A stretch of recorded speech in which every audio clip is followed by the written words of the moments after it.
Une jeune stagiaire utilisa la vitre d'une voiture comme miroir pour ajuster son soutien-gorge, ignorant que le PDG millionnaire se trouvait à l'intérieur.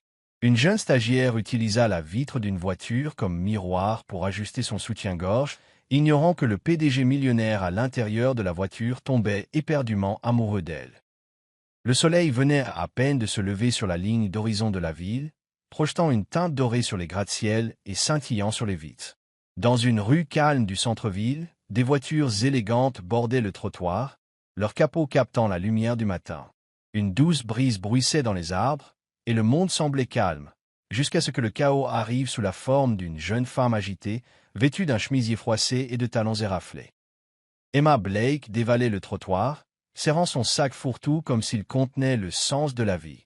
Ses boucles châtains foncés rebondissaient follement à chaque pas, et sa respiration était courte, haletante de panique. « Allez, allez, tout va bien », se marmonna-t-elle, évitant un homme avec un café et manquant de trébucher sur une fissure dans le trottoir. « Tu n'es pas en retard, pas encore. » Elle s'arrêta brusquement devant un immeuble de bureaux imposant. Grant and More Innovations. Son entrée élégante et intimidante. Son cœur battait la chamade dans sa poitrine. C'était ça, sa grande chance, un dernier entretien pour un stage dont elle rêvait depuis des années, si seulement elle pouvait garder son sang-froid pendant les 10 prochaines minutes. Emma chercha du regard une surface réfléchissante, n'importe quoi, pour se refaire une beauté. Sa main vola vers sa poitrine, ajustant l'agrave de son soutien-gorge qui s'était déplacé inconfortablement sous son chemisier pendant sa course. Ses cheveux étaient en désordre, son col de travers. Puis elle la vit, une voiture de luxe noire, garée juste à sa droite, rutilante, aux vitres teintées, parfaitement immobile. Emma se précipita vers elle et se pencha, utilisant la vitre sombre comme un miroir de fortune. « Ok » murmura-t-elle, ajustant à nouveau la bretelle de son soutien-gorge et la remettant en place sous son chemisier. « Calme-toi, tu gères, ne dis juste rien de stupide. Ne transpire pas, et quoi que tu fasses, ne parle pas de ton chat. » Elle passa ses doigts dans ses cheveux, ébouriffa l'arrière, pencha la tête d'un côté à l'autre. Satisfaite, elle s'adressa à un ferme signe de tête approbateur, et puis, la vitre descendit. Un doux vrombissement mécanique brisa le silence, et le cœur d'Emma s'arrêta. Derrière la vitre se trouvait un homme, en costume sombre sur mesure, tenant un café, la regardant fixement. Elle sursauta si violemment qu'elle faillit tomber dans la rue. L'homme haussa légèrement un sourcil. Sa voix, quand elle vint, était calme, profonde et teintée d'amusement. « Je pense que vous devriez savoir, dit-il, que votre miroir a quelqu'un assis derrière. » La bouche d'Emma s'ouvrit, se referma, s'ouvrit à nouveau. « Oh mon Dieu, je suis tellement désolée, balbutia-t-elle. Je ne savais pas, je pensais que ça ressemblait à... Oh non. » L'homme, Lucas Grant, bien qu'elle ne le sût pas encore, continua de siroter son café, sans rien dire. Les joues d'Emma étaient maintenant d'un rouge cramoisi éclatant. Elle tourna sur les talons et sprinta pratiquement vers les portes tournantes de l'immeuble, son sac claquant contre sa hanche à chaque pas.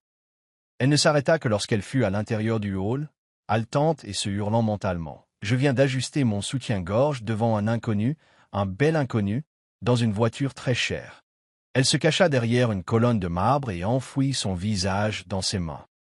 Sans qu'elle le sache, l'homme dans la voiture la regardait toujours, amusé, intrigué, et très conscient que la fille qui venait de se frayer un chemin en gesticulant dans son immeuble était sur le point de changer sa vie.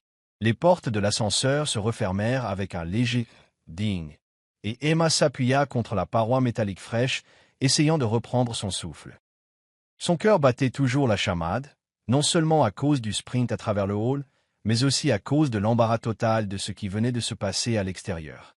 Elle se frotta les tempes. « Reprends-toi, Blake, c'est trop important. » Elle ne pouvait pas laisser un moment mortifiant ruiner tout ce pour quoi elle avait travaillé.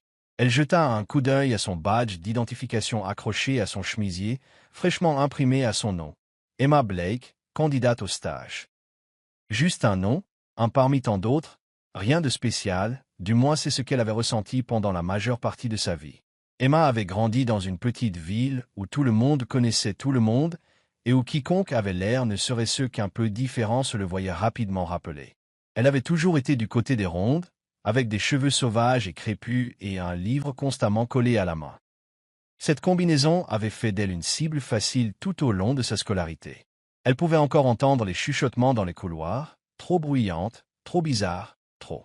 Ces voix l'avaient accompagnée même lorsqu'elle s'était frayée un chemin à travers l'université grâce à des bourses, des emplois à temps partiel et une détermination à toute épreuve. Elle s'était spécialisée en marketing, non seulement parce qu'elle était douée, mais parce qu'elle aimait sincèrement les histoires, l'art de la connexion, la psychologie derrière ce qui faisait ressentir quelque chose aux gens. Mais même avec son diplôme, même avec des recommandations élogieuses de ses professeurs, Emma avait toujours du mal à croire qu'elle avait sa place dans un endroit comme celui-ci. Grant et Moore Innovation n'était pas n'importe quelle entreprise. C'était l'une des firmes à la croissance la plus rapide de la ville, connue pour ses campagnes révolutionnaires et ses stratégies de marque audacieuses. Emma les suivait depuis des années, regardait des interviews, lisait chaque communiqué de presse et avait même écrit sa thèse finale en se basant sur l'une de leurs études de cas viral. Et le PDG, bien qu'elle ne l'eût jamais vu en personne, Lucas Grant était devenu une sorte de mythe pour elle, une légende dans le monde du marketing.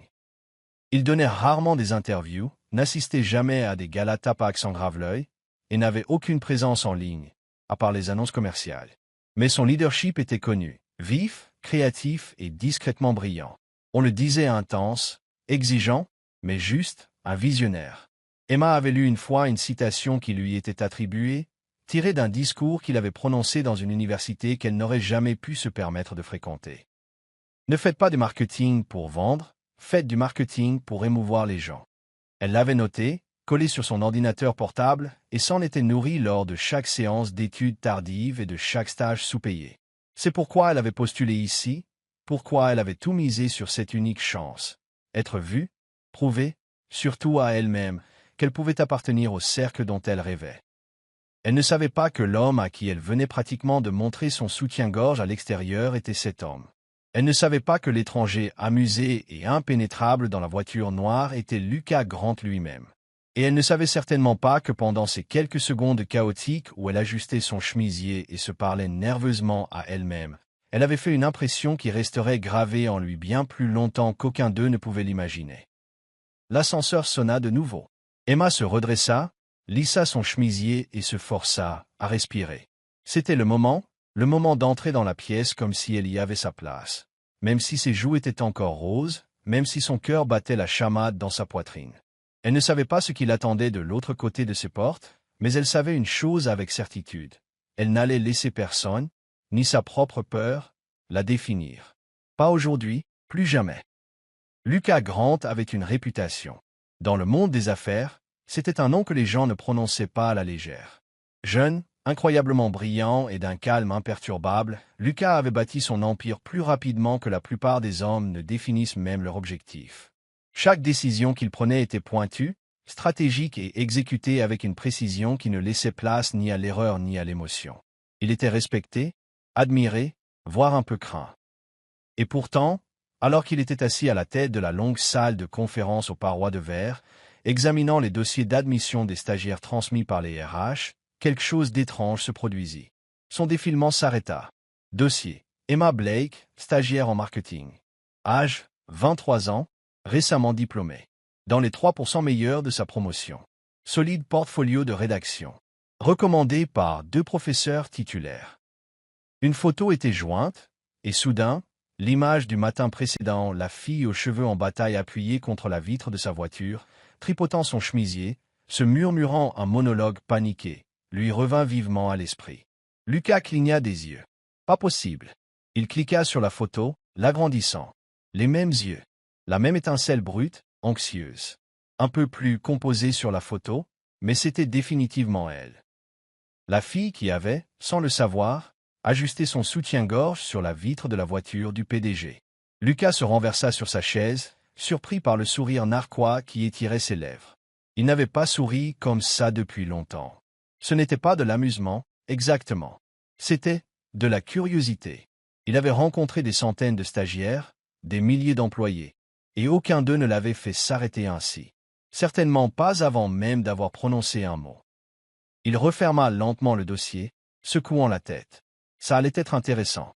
Emma était assise tout au bout de la longue table de réunion en verre poli. Son carnet ouvert devant elle. stylo serré dans ses doigts comme une bouée de sauvetage. Elle avait choisi la dernière place exprès. Sûre, calme, discrète. Son cœur battait déjà plus vite qu'il ne le devrait, et le café qu'elle avait nerveusement avalé plus tôt n'aidait pas. Autour d'elle, l'équipe marketing principale avait commencé à s'installer. Chuchotements, rires étouffés, le doux tapotement des pouces sur les téléphones. Elle captait des bribes de conversation sur des campagnes, des chiffres, des clients qu'elle ne reconnaissait pas. Tout cela semblait important et écrasant. On lui avait dit que cette réunion était un bilan hebdomadaire de routine avec les chefs de département, peut-être même un ou deux vice-présidents seniors. Mais elle n'était pas préparée à lui. La porte s'ouvrit avec un léger souffle, et quelque chose dans l'air changea immédiatement. L'atmosphère passa de décontractée à alerte. Les chaises furent ajustées. Les téléphones furent rangés. Les conversations moururent en milieu de phrases. Emma leva les yeux, et son monde bascula. Il était là, l'homme de la voiture. L'homme qu'elle avait, Dieu lui vienne en aide, utilisé comme miroir. L'homme dont elle s'était penchée sur la vitre, devant qui elle avait bredouillé, et qu'elle avait ensuite fui comme si ses chaussures étaient en feu. Sauf que maintenant, il n'était plus seulement un bel inconnu derrière une vitre. Il entrait dans la pièce avec une confiance naturelle, un costume bleu marine épousant sa grande silhouette comme s'il avait été taillé par des anges, une montre en argent scintillant à son poignet. Discret, raffiné, absurdement cher. Son expression était calme, impénétrable. Sa présence aspira l'air de la pièce. Et puis il s'assit, à la tête de la table. L'estomac d'Emma tomba directement dans ses chaussures. Non, pas possible. C'était Lucas Grant. Le Lucas Grant. L'homme dont elle admirait le génie marketing depuis des années, dont elle avait cité les discours dans sa thèse, dont elle avait suivi la carrière discrètement, obsessionnellement. Et maintenant, il était assis à 5 chaises d'elle, tournant les pages d'un dossier comme si la pièce ne donnait pas l'impression de tourner. Son esprit fut traversé par chaque souvenir, chaque article, chaque photo granuleuse, chaque récompense. Elle pensait avoir imaginé son visage en personne, mais le voir maintenant, si proche, était complètement désarmant. Et puis il la regarda, pas un coup d'œil, il la regarda directement, indubitablement. Leurs yeux se fixèrent pendant un battement de cœur suspendu. Et puis, incroyablement, il sourit. Juste une once, un fantôme d'amusement, le plus léger étirement d'un coin de sa bouche. Mais c'était réel. Son souffle se coupa, ses poumons refusèrent de fonctionner. Elle baissa brusquement les yeux sur son carnet alors que la chaleur envahissait ses joues. Elle ne savait même plus à quelle page elle était. Il ne dit rien, ne fit aucun geste, aucune reconnaissance au-delà de ce simple regard. Et pourtant, c'était suffisant. Emma resta figée alors que la réunion commençait, son stylo inactif. Les voix autour d'elle se fondirent en un bruit blanc. Tout ce à quoi elle pouvait penser était « Le PDG m'a vu, le PDG s'est souvenu de moi, le PDG m'a souri ». Elle ne savait pas ce que cela signifiait, n'osait pas l'imaginer, ne laissait pas son cœur espérer.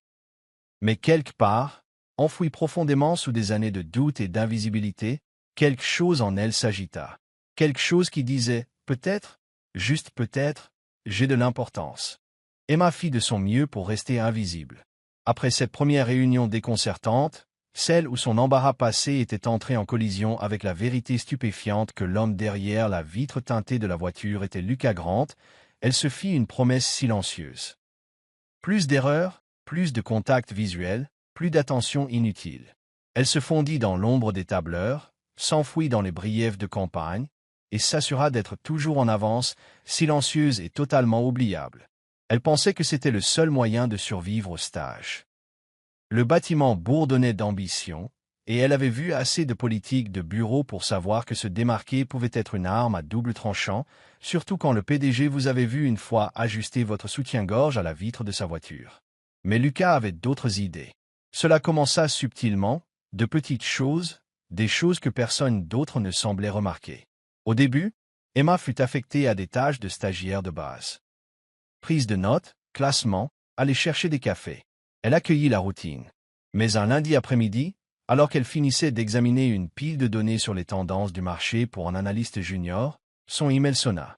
Objet, rendez-vous à l'étage de la direction examen PDG. Emma Blake, veuillez vous présenter à l'étage de la direction à 14 heures. Le PDG souhaiterait un bref aperçu de votre ébauche d'analyse de marché. Administration de la direction. Emma fixa l'écran comme s'il allait la mordre. Son cœur fit un saut périlleux complet. Le PDG voulait son rapport, directement.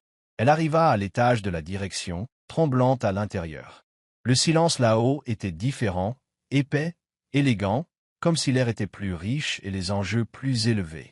Elle tenait son dossier comme une armure en entrant dans le bureau de Lucas. Il leva les yeux de son écran, puis lui fit signe de s'asseoir sur la chaise en face de lui, sans dire un mot. « Emma, » dit-il, comme si son nom avait un goût familier. « J'ai entendu dire que votre analyse avait suscité un certain intérêt en bas. » Elle cligna des yeux. « J'ai juste partagé quelques réflexions, vraiment. Ce n'était rien de spécial. » « Je l'ai lu, » dit-il en tapotant le dossier qu'elle avait soumis. C'était concis, frais, réfléchi. « J'aime ça. » Son visage rougit. « Merci, monsieur. » Il ne sourit pas complètement, mais il y avait quelque chose dans ses yeux. Une lueur. Amusement. Intérêt. Elle ne pouvait pas le définir, mais cela faisait battre son cœur comme un tambour. « Faites-moi savoir quand vous commencerez à le développer davantage, » ajouta-t-il. « J'aimerais que vous me rendiez compte directement de vos progrès. » Elle faillit laisser tomber le dossier. À partir de ce moment, le schéma continua. Lucas passait plus souvent devant son bureau que la coïncidence ne pouvait l'expliquer. Il s'arrêtait, posait des questions sur ses notes, ses idées, même son week-end. Au début, ses collègues la taquinèrent, puis ils devinrent silencieux, observateurs. Quelques regards fixes, quelques chuchotements. Il lui posait des questions en réunion, des questions rapides et subtiles qui la faisaient cligner des yeux avant de répondre, sentant la chaleur monter à son cou alors que toute la salle se tournait pour entendre ce qu'elle avait à dire. Un après-midi, dans un couloir bondé de stagiaires et de personnel, il laissa tomber un stylo. Ils se penchèrent tous les deux. Leurs doigts se touchèrent. Cela dura une fraction de seconde, mais sa peau frémit au contact, et quand elle leva les yeux, ses yeux avaient déjà trouvé les siens. Cette semaine-là, elle transportait une pile précaire de portfolios vers la salle de conférence principale lorsque les dossiers glissèrent. Des dizaines de pages glacées volèrent sur le sol comme des feuilles éparpillées. Avant qu'elle ne puisse se pencher, il était déjà là. Lucas s'agenouilla sans hésitation, ramassant les papiers avec efficacité et silence. Leurs mains se frôlèrent à nouveau. Elle déglutit difficilement. « Merci, » murmura-t-elle. « Vous portez toujours le poids de l'équipe » demanda-t-il, la voix basse, les yeux impénétrables. Emma rougit, ne sachant pas si c'était un compliment ou un avertissement subtil, mais il sourit faiblement avant de se lever et de lui tendre le dernier dossier. Et puis vint le moment qui changea tout. C'était tard un vendredi. Le bureau était presque vide. Emma était restée pour finir une présentation. En se dirigeant vers les ascenseurs, elle passa devant une salle annexe dont la porte était entr'ouverte. À l'intérieur, elle entendit des rires. Rachel et Jason, deux autres stagiaires, leur voix basse, moqueuse. Elle n'attire l'attention que grâce à son coup de la vitre de voiture, ricana Rachel. Quel blague, renifla Jason. Sérieusement, le petit cas social du PDG. Emma se ficha. Les mots la transpercèrent comme de l'eau glacée. Ses joues rougirent, non pas d'embarras cette fois, mais de douleur, une douleur brute et profonde. Elle tourna sur les talons, prête à partir, et faillit heurter quelqu'un. Lucas. Il avait tout entendu. Sa mâchoire était crispée, ses yeux plus sombres que d'habitude. Il ne dit rien à Emma, passa simplement devant elle, ouvrit la porte de la salle de réunion et regarda Rachel et Jason comme s'ils étaient déjà à moitié renvoyés. « Trouvez une meilleure utilisation de votre temps, » dit-il d'un ton égal, « ou trouvez une autre entreprise. » La pièce tomba dans un silence de mort. Le visage de Rachel pâlit. Jason avait l'air sur le point de vomir. Ils se dépêchèrent de sortir. Lucas se tourna vers Emma. « Ça va. » Elle hocha la tête, même si sa gorge était nouée. « Juste, je ne m'attendais pas à ça. »« Vous ne le méritiez pas, » dit-il doucement. Sa voix avait changé. Ce n'était pas la voix du PDG. Ce n'était pas Lucas Grant, prodige du marketing et requin des salles de conseil. Était Lucas, l'homme qu'il avait vu quand elle pensait que personne ne la verrait. « Vous êtes plus intelligente que la plupart des gens ici, » ajouta-t-il, le regard fixe. Ça intimide ceux qui ne le sont pas. Emma ne savait pas quoi dire, mais alors qu'il s'éloignait et qu'elle restait là, son dossier serré contre sa poitrine, quelque chose en elle changea à nouveau. Son cœur n'était plus seulement confus, Il commençait à espérer. Emma savait qu'elle tombait amoureuse de lui. Cela avait commencé par les regards volés, les sourires subtils, la façon dont son cœur battait plus vite quand Lucas entrait dans une pièce, mais c'était devenu plus que ça. Les nuits tardives où il s'attardait pour lui poser des questions sur ses idées, les conversations tranquilles où il la laissait entrevoir des aperçus de l'homme derrière le titre, la façon dont il se souvenait de son thé préféré, la façon dont il écoutait quand elle parlait. Il y avait quelque chose entre eux, elle le sentait, mais plus il se rapprochait, plus sa peur grandissait, parce que Lucas Grant n'était pas n'importe qui. Il était puissant, énigmatique, désiré par presque tout le monde dans le bâtiment, et elle n'était qu'une stagiaire. Cela n'aidait pas que les chuchotements aient commencé, dans la salle de pause, dans l'ascenseur, des échos de rire et de sourcils levés quand elle passait. Il recommence, chaque année c'est une nouvelle stagiaire, elle n'est que le dernier joli minois.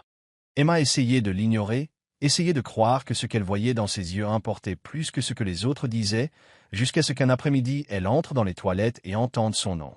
Emma Blake, disait quelqu'un, Rachel encore, elle se croit spéciale mais tout le monde sait que Lucas a un type, stagiaire, grands yeux, court terme. Il va se lasser. Des rires, et une voix qui lui transperça la poitrine. Elle n'est qu'un autre jeu pour lui. Emma resta figée dans la cabine, la respiration courte, son cœur se brisant silencieusement. Peu importait que les rumeurs soient vraies ou non, elle suffisait à lui faire tout remettre en question. Cette nuit-là, elle ne resta pas tard, elle évita l'étage de la direction, elle ignora ses emails, pas grossièrement, mais assez pour se faire remarquer. Le lendemain, Lucas le remarqua. Elle ne sourit pas en le croisant dans le couloir, elle s'assit plus loin de lui en réunion, elle ne s'attarda plus après avoir présenté ses idées. Vendredi, Lucas en eut assez. Il la coinça dans le couloir après le bilan hebdomadaire. « Emma, dit-il, sans méchanceté, est-ce que tout va bien entre nous ?» Elle leva les yeux vers lui, le regard méfiant. « Tout va bien, monsieur Grant. » Il l'étudia. « Vous n'allez pas bien depuis une semaine. » Emma pinça les lèvres puis força un sourire. « Je me concentre juste sur le travail. » Il ne laissa pas tomber. « Qu'est-ce qui a changé ?» Il y eut une longue pause, puis sa voix, calme mais résolue. « J'ai entendu ce que les gens disent de vous, » dit-elle, à propos des stagiaires. Lucas cligna des yeux. « Vous les croyez ? » « Je ne sais pas quoi croire, » admit-elle, « mais je ne veux pas faire partie d'un cycle. » Il prit une inspiration. « Emma, vous ne l'êtes pas. Je ne veux pas être un jeu, Lucas. » Sa voix se brisa, pour personne. Cela l'arrêta. L'utilisation de son prénom, la douleur dans sa voix. Il ouvrit la bouche, puis la referma. Elle recula avant qu'il ne puisse en dire plus. « J'ai besoin d'espace, » dit-elle, « s'il vous plaît. » Elle s'éloigna, les épaules tendues, le pas rapide. Lucas resta dans le couloir, le bruit du bureau s'estompant autour de lui. Pour la première fois depuis longtemps, il ne savait pas quoi dire. Il ne s'était jamais soucié des rumeurs, ne s'était jamais expliqué à personne. Mais ce n'était pas n'importe qui. C'était Emma. Et pour la première fois, il réalisa quelque chose de plus profond. Elle n'était pas comme les autres, elle ne l'avait jamais été. Elle n'avait pas flirté pour entrer dans son orbite, elle n'avait pas essayé de l'impressionner. Elle s'était présentée avec honnêteté, avec des idées, avec une sorte de feu qui lui donnait envie d'être meilleure. Et maintenant, il l'avait repoussée, sans jamais le vouloir. Lucas retourna lentement à son bureau, les mots d'Emma résonnant dans son esprit. « Je ne veux pas être un jeu. » Et la vérité le frappa plus fort qu'il ne s'y attendait, lui non plus. La ville scintillait en silence derrière la baie vitrée de son Penthouse, 1000 lumières se reflétant sur les tours de verre comme des étoiles prises dans le béton. Lucas se tenait seul, une main dans la poche, l'autre tenant un verre de scotch intact. La glace avait fondu depuis longtemps, mais il ne l'avait pas remarqué. Il rentrait rarement avant minuit. Le travail était plus facile que le silence.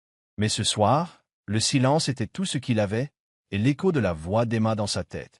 Je ne veux pas être un jeu. Il n'avait pas voulu la blesser. En fait, elle était la seule chose depuis des années qui lui avait fait ressentir quelque chose de réel. Mais ces mots l'avaient profondément touché, non pas parce qu'ils étaient injustes, mais parce qu'ils étaient vrais. Il s'était fermé pendant trop longtemps. Son esprit dériva malgré lui vers la femme qui l'avait rendu ainsi. Sophie, son premier amour, sa plus grande erreur. Des années auparavant, alors qu'il construisait encore l'entreprise à partir de rien, Sophie avait été là. Elle était brillante, magnétique, et lui donnait l'impression qu'il pouvait conquérir le monde avec elle à ses côtés. Ils avaient tout construit ensemble, des rêves, des campagnes, les fondations de ce qui allait devenir Grand Émour. Jusqu'au jour où il découvrit qu'elle avait vendu des stratégies clients confidentielles à une entreprise rivale. Ce n'était pas seulement une trahison, c'était froidement calculé. Il lui avait tout confié, son entreprise, son cœur, son avenir. Et elle avait tout liquidé pour son profit personnel. Le scandale faillit détruire l'entreprise. Il détruisit définitivement Lucas. Depuis lors, il n'avait laissé personne s'approcher. Les rencontres étaient devenues une liste de contrôle d'apparence et de dynamique de potiche. Il gardait les choses superficielles à dessein, amusantes mais oubliables, toujours avec un plan de sortie. Il ne croyait plus au vrai. Jusqu'à ce qu'Emma Blake entre dans sa vie, non pas avec flirt, ni avec ambition ou manipulation, juste avec gentillesse, avec des cheveux en désordre et de vraies idées, et une vulnérabilité qu'il n'avait pas vue depuis des années. Elle n'avait aucune idée de qui il était le jour où elle s'était appuyée contre la vitre de sa voiture, et d'une manière ou d'une autre, cela le faisait se sentir plus humain que n'importe quelle salle de conseil n'aurait jamais pu le faire. Maintenant, elle pensait qu'il la voyait comme un jeu, et cette pensée le dévastait. 2 nuits plus tard, Lucas se tenait sur le toit-jardin de l'entreprise, où très peu d'employés allaient. Il était tard, la ville était calme, et Emma était là, seule, assise sur le bord d'un banc en pierre, contemplant la ligne d'horizon. Il avait découvert qu'elle venait souvent ici après les heures de bureau pour réfléchir.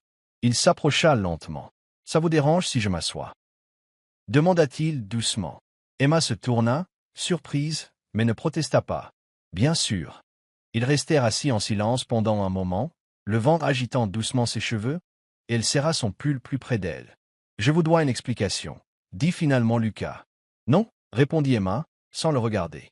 « Ce ne sont pas mes affaires. »« Si, » dit-il doucement, « parce que vous n'êtes pas juste une autre stagiaire, et je ne veux pas continuer à faire semblant que vous l'êtes. » Les doigts d'Emma se resserrèrent sur ses manches. Lucas regarda la ligne d'horizon. « Il y a des années, j'ai fait confiance à quelqu'un que j'aimais. Elle m'a trahi, de toutes les manières possibles. Après ça, je me suis dit que je ne m'ouvrirais plus jamais, que l'amour n'était pas réel, que les sentiments étaient des distractions. » Emma lui jeta un coup d'œil, surprise par la crudité de sa voix. « Mais ensuite, vous êtes arrivé, » continua-t-il, maladroite, honnête et réelle. « Vous ne vouliez rien de moi, et d'une manière ou d'une autre, ça m'a fait plus peur que toute autre chose ne l'avait jamais fait. » Il se tourna vers elle maintenant. « Vous avez vu à travers des choses que je ne savais même pas que je cachais. Et même après avoir entendu les rumeurs, après tout le bruit, vous êtes toujours venu, vous avez toujours fait votre travail, vous m'avez toujours regardé dans les yeux. » Emma déglutit, ses yeux brillants dans la pénombre. « Je ne sais pas ce que c'est, » dit Lucas, « mais je sais une chose. » Il se pencha légèrement, sa voix à peine plus haute qu'un murmure. « Vous me donnez envie de croire à nouveau en quelque chose de réel. » Emma soutint son regard, et pour la première fois, elle ne vit pas le PDG, ni l'homme puissant en costume sur mesure, mais l'être humain sous l'armure, blessé, effrayé, mais ouvrant enfin son cœur. Le soleil filtrait à travers les baies vitrées du 27e étage, projetant une lueur dorée sur l'open space. Emma était assise à son bureau, sa boîte de réception ouverte, mais ses pensées loin de là. Sur son écran, 2 emails brillaient en gras. Objet, offre de poste à temps plein Grand Émour. Objet, poste d'analyste marketing stratégique Edge et compagnie. Son cœur battait la chamade.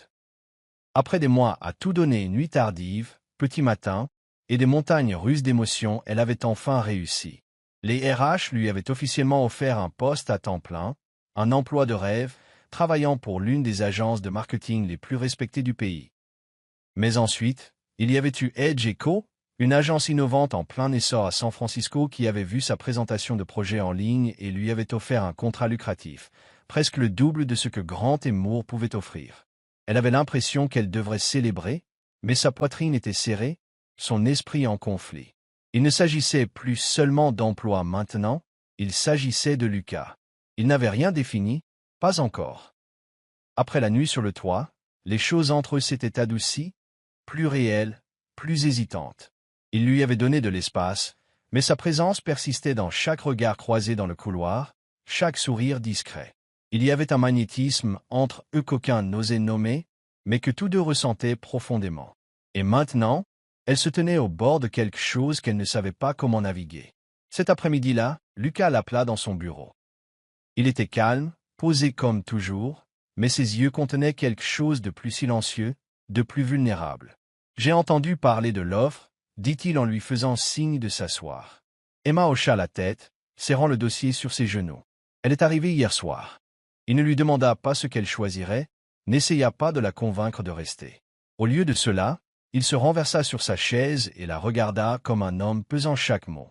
« Je ne vous demanderai pas de rester, » dit-il, « parce que je ne veux pas que vous soyez ici à cause de moi. » Emma cligna des yeux, surprise par la franchise de la chose. « J'ai passé beaucoup de temps à construire cette entreprise en gardant les choses simples. Mais vous, » il expira, « vous avez rendu le simple compliqué. D'une bonne manière. Et je tiens trop à vous pour que cela devienne une question de contrôle ou de commodité. » Son soufflet se bloqua. « Je ne retiens pas les gens avec des promesses, » continua-t-il. « J'espère juste que vous resterez parce que votre cœur vous dit que c'est là qu'il appartient. » Elle ne répondit pas tout de suite. Quand elle quitta son bureau, la ville à l'extérieur semblait plus bruyante, plus nette. Deux offres, deux chemins. L'un offrait la sécurité, l'autre quelque chose qu'elle ne pouvait expliquer. Emma s'assit dans son minuscule appartement cette nuit-là, fixant son ordinateur portable. Edgeco avait l'argent, le prestige, une chance de repartir à zéro sans chuchotement ni rumeur. Mais Grant et Moore avaient quelque chose qu'elle ne pouvait ignorer. Il y avait sa croissance, sa voix, et lui. Mais pouvait-elle prendre le risque? Pouvait-elle rester au même endroit où elle s'était sentie si humiliée, si petite, juste parce que c'était aussi devenu l'endroit où elle se sentait le plus vue? Elle ferma l'ordinateur portable sans répondre. Au lieu de cela, elle regarda par la fenêtre, les lumières de la ville scintillant comme des étoiles prises entre deux décisions. Son avenir était en jeu, non pas entre des entreprises, mais entre la peur et l'amour. Le hall de Grant et Moore bourdonnait à son rythme habituel, talons claquant contre le marbre, imprimante ronronnant, voix montant et descendant au-dessus des réunions d'équipe. Mais pour Emma, tout bougeait au ralenti. C'était son dernier jour. Elle avait pris la décision la nuit précédente après des heures à fixer son plafond, à tout peser. La logique disait de partir. Son cœur était resté silencieux jusqu'à ce qu'il murmure quelque chose qu'elle ne pouvait ignorer. Elle avait besoin d'une page blanche, d'une nouvelle ville, d'une version d'elle-même qui ne soit pas façonnée par les rumeurs, l'embarras ou des sentiments compliqués pour un homme qu'elle ne pourrait jamais tout à fait définir. Elle débarrassa son bureau en silence, échangeant des étreintes et des au revoir polis. Personne ne dit grand-chose, mais il y avait un poids dans l'air. Les gens avaient entendu. Les gens entendaient toujours. Quand l'ascenseur atteignit le rez-de-chaussée, Emma sortit, sa boîte d'affaires à la main, son manteau sur le bras. L'air frais de l'après-midi l'accueillit alors qu'elle sortait du bâtiment, la lumière du soleil adoucissant les contours de la ville. Elle s'arrêta sur le trottoir juste au moment où une élégante voiture noire se garait le long du trottoir. Cette voiture, son coeur se serra. Elle ne l'avait pas vue depuis des semaines, ne s'était même pas permis de la chercher. Mais elle était là, toujours aussi rutilante, comme si elle l'avait attendue. Ses lèvres esquissèrent un triste sourire. Plus par instinct que par vanité, Emma s'approcha de la vitre. Elle posa sa boîte, se pencha et vérifia son reflet. Ses boucles s'étaient légèrement défaites dans la brise. Elle les arrangea, comme elle avait fait ce premier matin mortifiant, avant même de savoir qui était derrière la vitre. Elle murmura à voix basse, « Que ce soit la dernière bêtise que je fasse aujourd'hui. » Puis, vroom, vroom. La vitre descendit. Emma se figea. Et il était là. Lucas. Son expression était calme, mais ses yeux calmes et orageux, brillaient de quelque chose de plus profond, quelque chose qu'il n'avait pas caché cette fois. « Salut, » dit-il doucement. Elle cligna des yeux, essayant de respirer. « Je ne m'attendais pas. »« Je sais, » dit-il. « C'est un peu mon truc. » Il y eut un silence. Puis il sourit, doucement, honnêtement. « Cette fois, » dit-il, « j'ai baissé la vitre pour demander quelque chose. » Les lèvres d'Emma s'entr'ouvrirent. « Une chance, » ajouta-t-il, « de recommencer. Mais de la vraie manière. Sans titre, sans rumeur. Juste toi et moi, et la vérité. » Ses yeux la piquèrent instantanément. Lucas sortit de la voiture, fit le tour et se tint devant elle. Pour la première fois, il avait l'air incertain, plein d'espoir, mais effrayé. « J'ai fait beaucoup de bonnes choses en affaires, » dit-il, mais quand il s'agit de toi, j'ai hésité trop longtemps. Emma essuya ses yeux, riant à travers ses larmes. Mon Dieu, tu as de la chance que j'ai un faible pour les coups de théâtre. Il eut un petit rire. C'est un oui? Elle ne répondit pas. Elle s'avança et laissa son front reposer contre sa poitrine. Et à cet instant, tout le bruit de la peur, du doute, des attentes, se tut enfin. Lucas l'enlaça, déposant un baiser doux et respectueux sur son front. « Je suis tombé amoureux de toi, » murmura-t-il, avant même de connaître ton nom. Quand tu pensais être invisible, quand tu n'étais qu'une fille parlant à son reflet. Et tu as mon cœur depuis. Emma leva les yeux, les larmes brillant toujours, mais son sourire intact. Alors arrêtons de nous cacher. Il tendit la main et prit la sienne, leurs doigts s'entrelaçant. Ensemble, ils descendirent le trottoir, dépassant le bâtiment qui les avait réunis, dépassant les escaliers et les chuchotements, dans la brume dorée d'une fin d'après-midi. Le vent tiraillait les boucles des mains, et pour une fois, elle ne les arrangea pas, parce qu'elle n'en avait plus besoin. Ce qui avait commencé par une vitre et une rougeur était devenu quelque chose qu'aucun d'eux n'attendait, un commencement. Parfois, l'amour n'arrive pas avec des feux d'artifice ou de grands gestes. Il se manifeste dans les moments les plus inattendus, comme une fille qui arrange ses cheveux dans la vitre d'une voiture, ne sachant pas que quelqu'un à l'intérieur la regarde et tombe amoureux. Ce n'est pas seulement une histoire d'embarras se transformant en magie. C'est une histoire sur le fait d'être vu, même quand on ne pense pas valoir la peine d'être remarqué.